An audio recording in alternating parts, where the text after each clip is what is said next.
What's up, family? This is Reverend Aaron Carr, King Talks Radio, our National King Summit. March 12th and 13th. Men all over this country come together to invite every man that you love. They will not regret it. March 12th and 13th. The link for registration is in the bio. Strong in the Lord.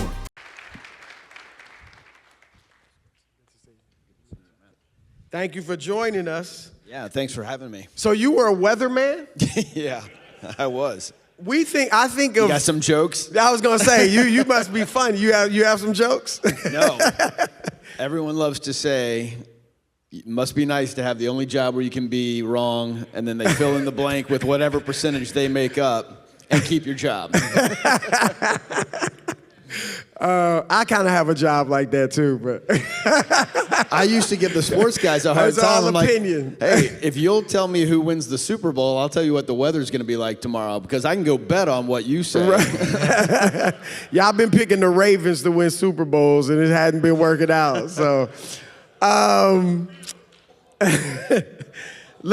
You're very interested in leadership. I am. And what are some of the narratives that kind of shaped your life, whether family, faith, work, whatever it is, but narratives that shaped your view of leadership and the role it plays in our lives? It's really interesting, and I got to tell you, Chris, as one of the very few white guys here over the last 48 hours, right? I've really been struck by what unites us rather than what divides us. Amen.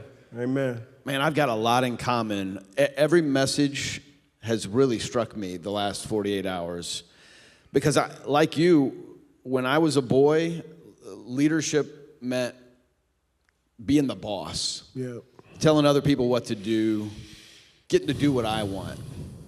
But as I became a Christian and I saw what leadership actually is through Jesus, it's like what we've been talking about on this stage all conference long. It's about serving other people. That's what leadership actually is. Yeah. And so when you see it through God's eyes and when you see it through the life of Jesus, and when you remember at the very beginning of Genesis, when God speaks about himself in the plural, it's because Jesus was right there. Yeah. Jesus was right there when the world was created. And he chose to leave heaven to come down and to live as a man, not just to die for us, but think about this. This is what I love about Jesus, one of the many things. He knew what it was like to have a mom who fussed at him. He knew what it was like to be an awkward teenager. He knew what it was like to have a job, to have a dad who was riding him, to have friends who betrayed him. He didn't just come to die for us. He came to live as a man so that he knew what it was like to be us. And then he still died for us, even knowing how flawed and sinned we are. Yeah, amen, amen, amen. Well, you mentioned since becoming a Christian. When did you become a Christian? Tell us about your story.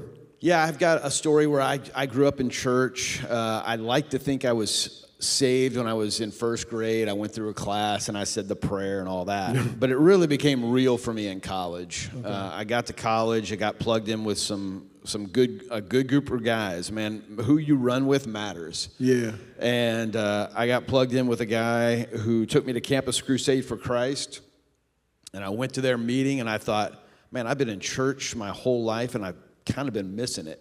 It's been going over my head, and it became real and became something I could live out my freshman year in college. So through that and just your growth and maturity as a man, like you said, we grew up with some conceptions about manhood and leadership. Yeah.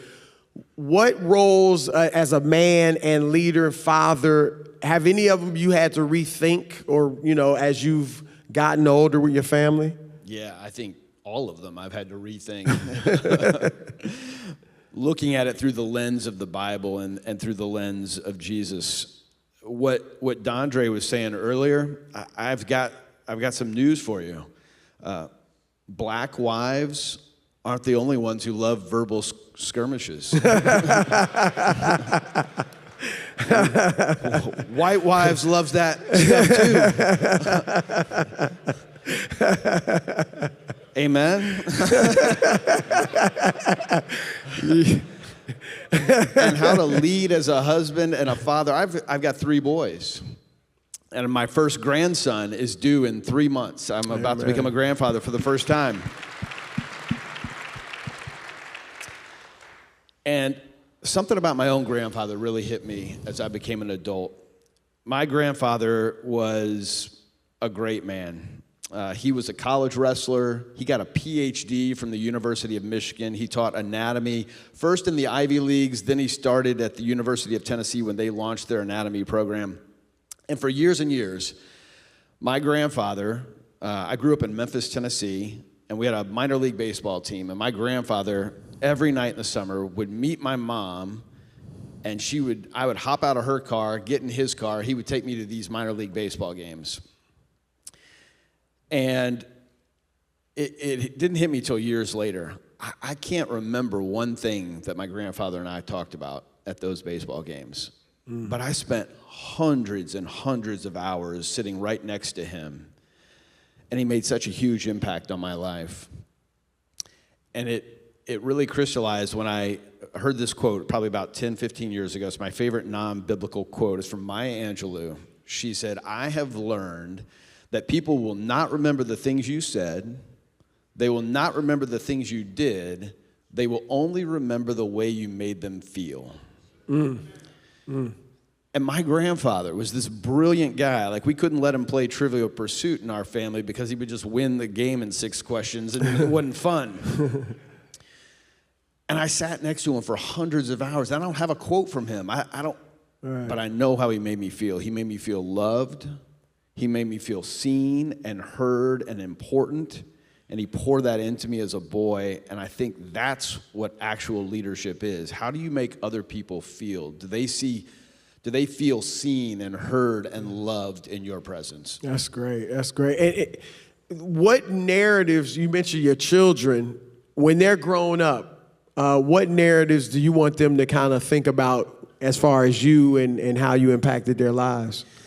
Yeah, man, that's hitting me right in the eyes right now because they're 29, 27, and 24, so they are grown up. I got 3 adult boys that I raised who are now men, and one of them's married with this child on the way, and that's when it really hits you, like, I hope I did a good job, because now he's got to invest into the next generation.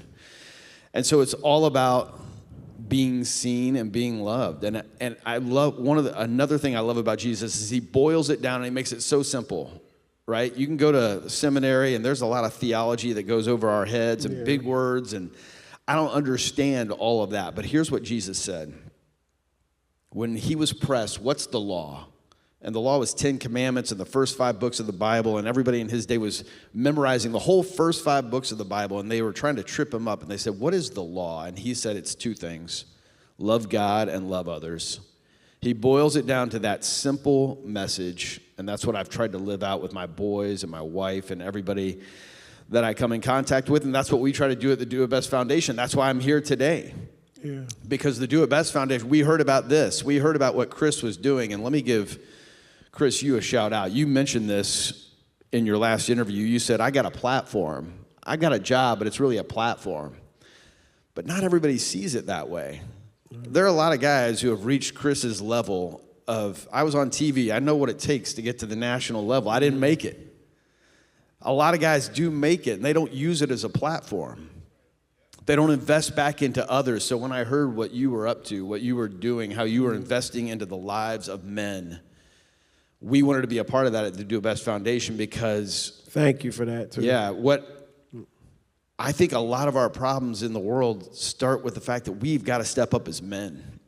Amen. We have to be the leaders in our communities, in our homes, in our businesses, in our churches. We got to stop being absent, and we got to be leaders. And just like Andre said, his message resonated with me today. There are times when I got to leave my wife, and it's not fun, and it's not comfortable, and it's not easy. And as he said, it might not mean something else tonight. And I want that to happen. But I still got to be a leader. Right. And there are times when I got to leave my boys. I remember one of the times I led my children in a way that made my wife uncomfortable, and I didn't hit them, I didn't hurt them, but I said to her, you don't understand what it's like to be a man. Every once in a while You don't have to get hurt, but you have to know you could get hurt. Yeah, yeah. And my boys grew up knowing, I'm not going to hit you, but if I had to, it's not going to go well for you.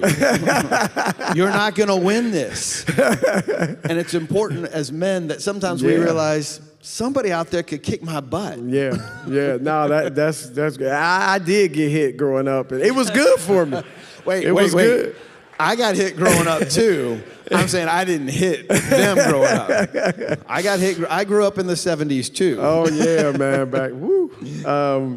But so like you said, you guys do it best, took an interest in the King movement because of what we're doing with men. What would you like to say to our men as far as, what they can, the impact they can have, first obviously in their families, but in their communities, and then the more and more that happens, the more we change the country and things like that. There's nothing I can tell you don't already know, because you are the guys that are doing it. You're here. You got to keep doing it. So let me just encourage you to keep doing it, because 2 months from now, 6 months from now, a year from now, you're not going to remember a word I said. You're not going to remember a whole lot that happened at this conference, but you're going to remember how you feel. And you got to remember how you feel right now, inspired to go and lead in your home and in your community and in your church and in your business. You got to take that feeling back, and we got to spread it. We've got to spread it, because that's the only way we get this done, Chris, is make heaven here on earth. Yep. That's Amen. what God called us to do. Amen. Give it up for Curtis Smith of the Do It Best Foundation. Thank you. Thank you, brother. Thanks, Chris. Thank you. Appreciate it. Yeah. What's up, family? This is Reverend Aaron Carr, King Talks Radio. We're truly excited, blessed to announce our National King Summit. March 12th and 13th. Men all over this country come together for workshop, praise and worship, fellowship, bonding. Iron sharpens iron. Invite every man that you love. Invite them to the summit. They will not regret it. March 12th and 13th. The link for registration is in the bio. Strong in the Lord.